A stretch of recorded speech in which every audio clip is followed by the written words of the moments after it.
Bass fishing means a lot more to us than just catching fish. It's the early mornings, stunning coastlines, and spending good time with mates.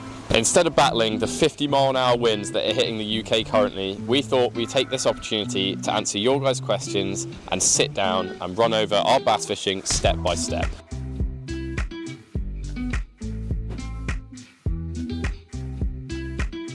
We've put together a list of the most asked bass questions that we get in our DMs and on our Instagram story poll we did yesterday. So we will be answering all of those questions today for you guys, and hopefully it will let you guys catch some more fish.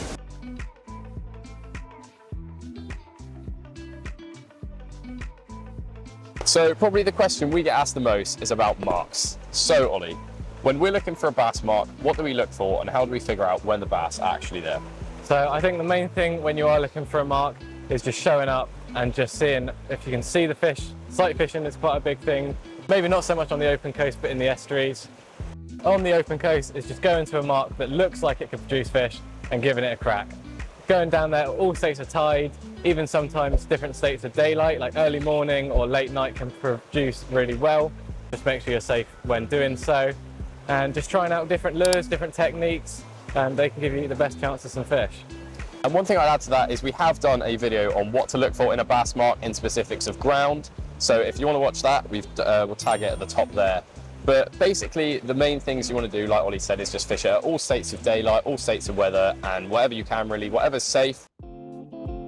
So once you've actually found the fish, the next most important thing is what you're going to be chucking at them to actually catch them. One question asked on our Instagram yesterday was, what's your favourite lure and favourite bait to catch bass? Now overall with lure fishing, it's very, very location specific. For example, if I was fishing a surf beach, I'd want something that I could absolutely ping out there, get really far out the back, past the surf, and then bring it back through where the sand eels will be going. Whereas in an estuary, generally you can get away with casting 5 meters in front of you, and that's where the bass will be hunting. But generally for me this year, I've been doing a lot more estuary fishing than any other type of fishing. So I'd say pretty much small sort of soft plastics, maybe mounted on like a 5-gram jig head to sort of, it doesn't sink too quick, so you can suspend it nicely in the water column. So if the bass are hunting little mullet, little smelt, sand eels, you can very much present it as a very natural bait, whereas if you've got too heavy of a jig head, it will sink to the bottom too quickly, basically. As for bait fishing, we don't do a load of bait fishing, but overall I think it would have to be mackerel. Squid is a very high contender, and we've done well on squid. But I think since we had our 75 centimetre bass on mackerel, I think I'd have to say mackerel. Fresh is best, we find, but everyone has sort of different opinions, and we're certainly no expert when it comes to bait fishing.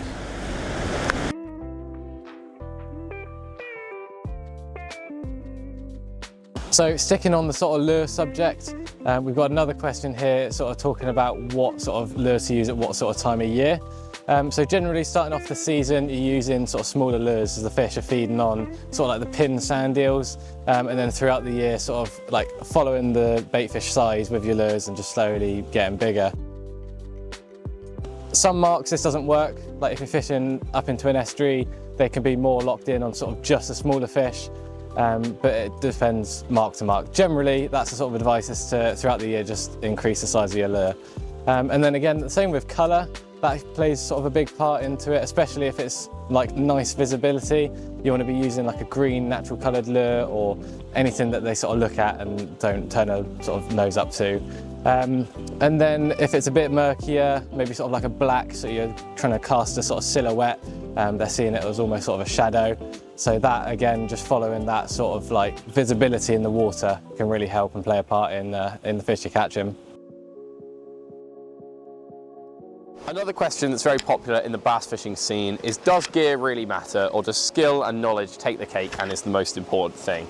Now, having good gear does help, I think, for situations sometimes when you're in an estuary and you want to really precisely flick a lure, or you've got that thin braid, fluorocarbon, so the fish can't really see it as much. So in estuaries where the fish are more spooky, I'd say gear does definitely have a place. Open coast, obviously, when you're flicking a lure out and the bass are more fired up, firing after anything that moves, I think that is when it comes down to potentially more skill and knowledge. But saying that, in estuaries, skill and knowledge is, I would say, the absolute pinnacle of what you need. So for example, early season this year, The first session I headed down to a spot that I knew would have bass from previous years. First session of the year, it was mid-April, got down there and I saw about 5 fish hunting in the shallows straight away. Cast, and second cast, I had a 70cm bass.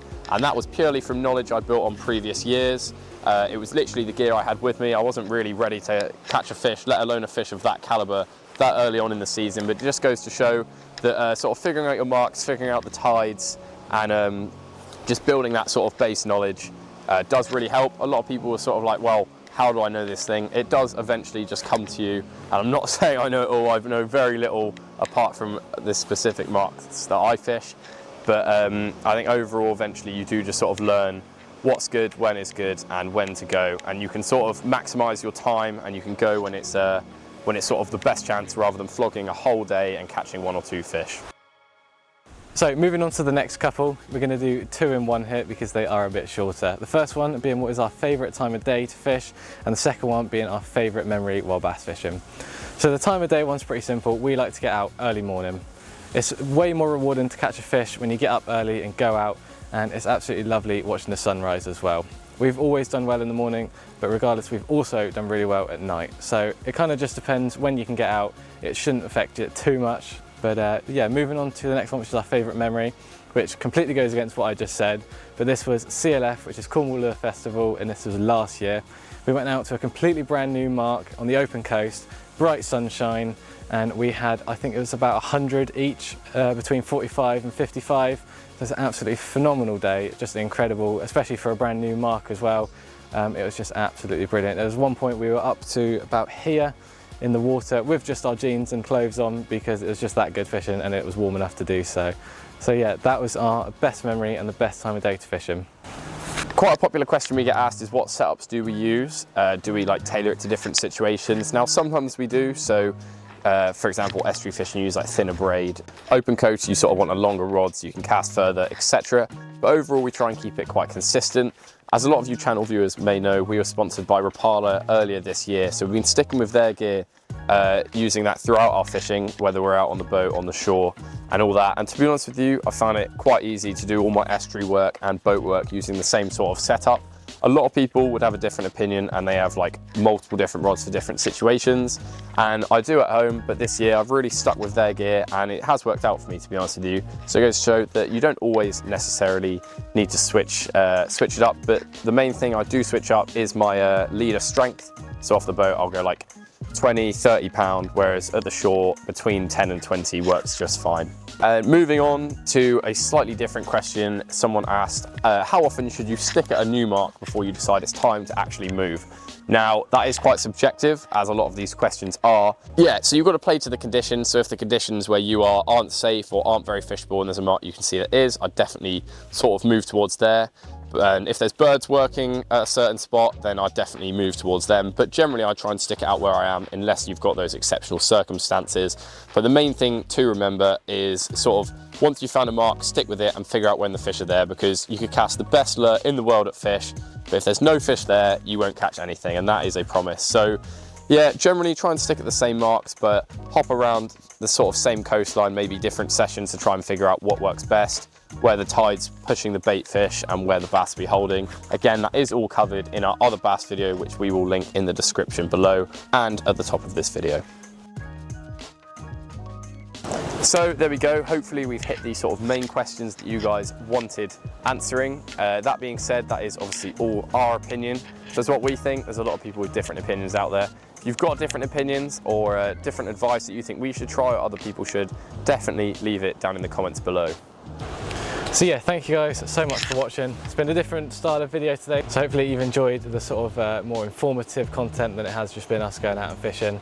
But if you've got any questions, make sure to drop them down below, anything you want answering, and we'll make sure to answer it. If you do go out and catch fish using this device or just anything in general, send it to us on Instagram, we'd love to see them, and perhaps we could share that in future videos. So yeah, if you did enjoy, watch the video just over Harry's face here and subscribe just over mine, and we'll see you in the next one.